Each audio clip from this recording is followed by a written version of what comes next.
As you can see, I'm seated in front of my 1918 Mason Hamlin Style 86K American Harmonium, and you can just tell from the case it's a much later instrument. It's much more streamlined, much simpler, and of course styles had changed. That was the Liszt that I showed you before. It's very high Victorian, and now we're moving into the modern era. And this is a very late instrument.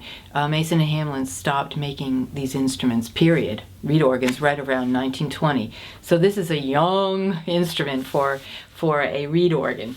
The thing that caused the Mason and Hamlin Company to devise this American Harmonium with Normal Harmonium stop list was because pianos toward the end of the 19th century were wildly overtaking reed organ sales, and the Mason and Hamlin people believed that one of the reasons was that they didn't have a standardized instrument that could be used for home use, because the reed organs manufactured during the 19th century in America had all crazy stop lists and different names for things, and it was prohibitive for composers to write anything good for it, because what would work on one instrument wouldn't work on another. So the Mason and Hamlin Company, too little too late of course, decided to standardize in this configuration, which is a wonderful configuration, but sadly as I say, it was too late to recapture the market.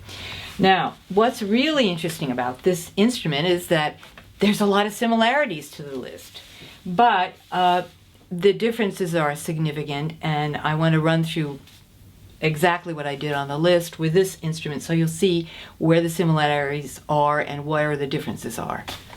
Now, this instrument most significantly has a different key compass. It's an F to F instrument, not like the Liszt, which is C to C. Now, I should mention that in the case of the Liszt, there were F to F lists made, but they were very rare. The C to C was the standard. Whereas in the American reed organ, F to F, the American Harmonium, the American reed organs across the board in other manufacturers were basically F to F instruments, and that was a significant difference, because what happens if you're writing for an F to F instrument, and if the composer wants to play these notes down here, those notes don't exist on a C to C instrument. On the other hand, this instrument doesn't have the corresponding, I think it's how many notes? 7 notes up here where there's wood. There should be 7 more notes up here. So the composer is limited by the range of the instrument, and that's significant, and that's probably the most important difference between the two instruments in terms of its capabilities from the composer's point of view, because the stops are very similar. Okay, remember there's the number 1 stop, and I think it was called the English horn on the Liszt, but here it's called the diapason, which is more what you get on pipe organ nomenclature. So here's what it sounds like on this instrument, and you'll notice that the sound of this instrument is quite a bit different. And I'm going to play in the key of F. See,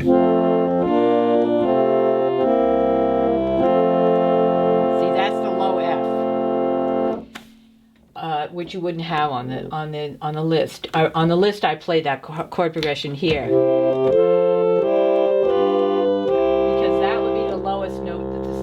Would play. Okay, then we have these softened stops, the number 1 stop where it's just muted, but it's the same reeds. Then you have the number 3, which was the 4-foot stop, which is sounding an octave higher.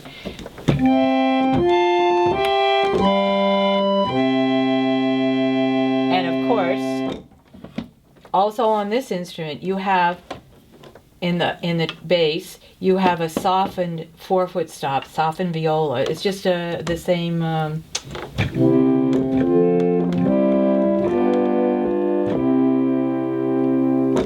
Then again, you've got on this instrument, you've got the viola Vox Celeste, which was that detuned reed with the shimmer.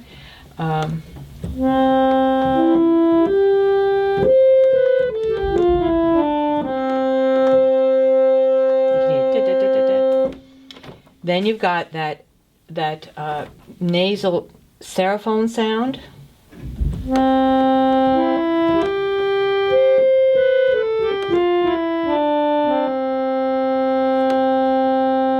Then, of course, you've got that lovely Aeolian harp, which is in a different place on this instrument. If you're going back and forth, you have to sort of reconnoiter yourself in some ways as you're playing.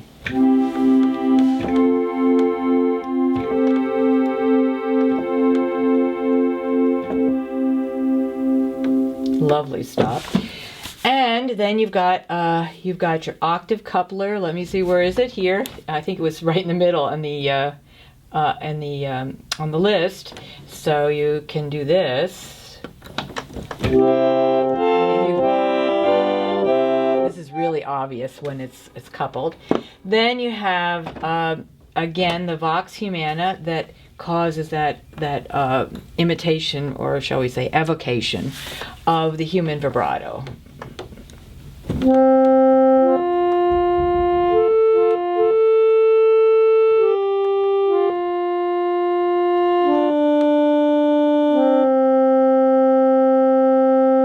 I think it's a little harder to hear it on this instrument, but nevertheless it's the same principle. Then we've got the sub bass, just as was on the list.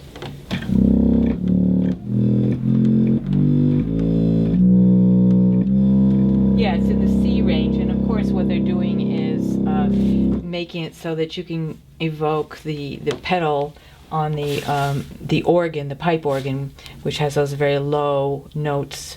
They're controlled by your feet, but here it's controlled by your hands, obviously. And then I think that's pretty much it, I hope. Now this obviously has the grand jeu.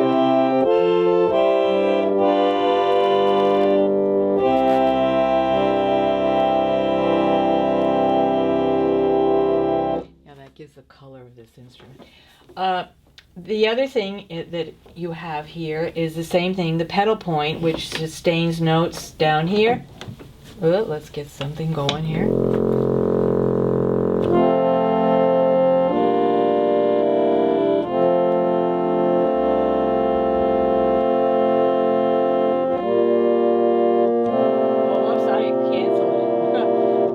I forgot. This instrument has a special capability. This, by the way, this particular model was probably a special order. It had increased capabilities beyond what the normal harmonium could do. The pedal point usually only controls the bottom octave, but this apparently controls 20 notes.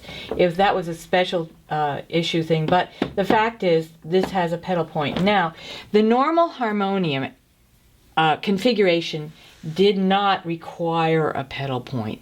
This instrument has it, but for the normal harmoniums that might have been manufactured that were like this, you could come out with models that did not have the pedal point. But this is a super model. I also have a stop here that I'm not going to discuss, and another stop that I won't discuss that have nothing to do with the normal harmonium. But nevertheless, this is what the normal harmonium would sound like. Now, you've been noticing that this has some of the capabilities, same capabilities as a Liszt. It lacks, of course, the wonderful corno and those Liszt reeds, but that was not the setup of the normal harmonium, because that is very expensive. It's more work, and the Mason Hamlin people realized this setup that I just described was very useful, and it was something that a composer could really manipulate very well. It's a lot of capability for the bucks, basically. Now you notice that the sound of this instrument is lighter, it's fruitier, and part of that, of course, is who's been working on it, who's been voicing the reeds, but in general, that is truly the difference between these two instruments. It's obvious this is a much smaller instrument, but it really packs a punch for what it is. So this was really a good idea that Mason and Hamlin had.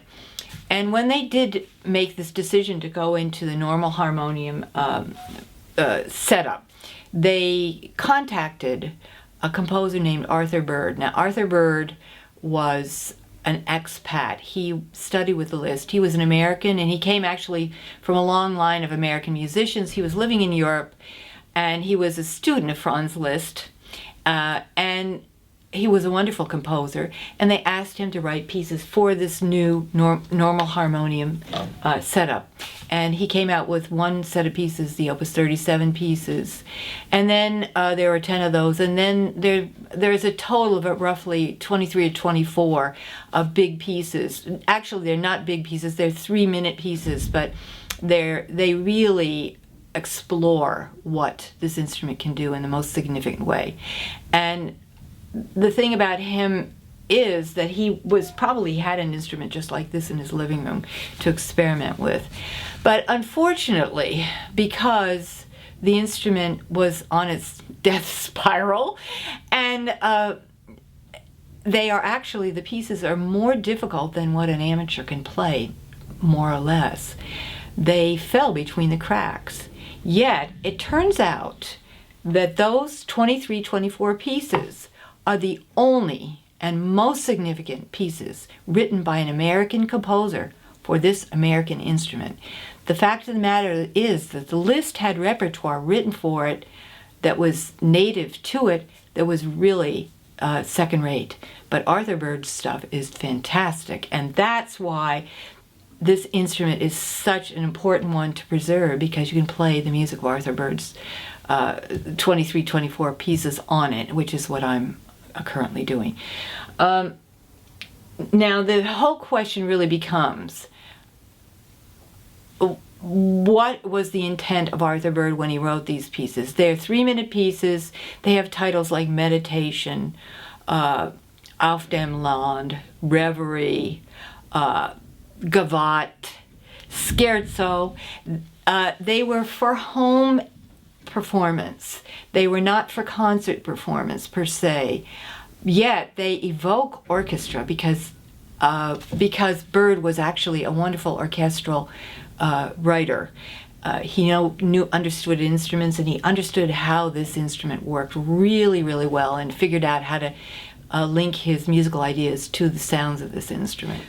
Since Arthur Bird written this music that was for home performance, where it was small genre pieces, not unlike some of the things that Schumann wrote, and certainly a lot of European composers of the late 19th century, for home consumption, it would seem, in my view, that this is the more appropriate instrument to play than this one.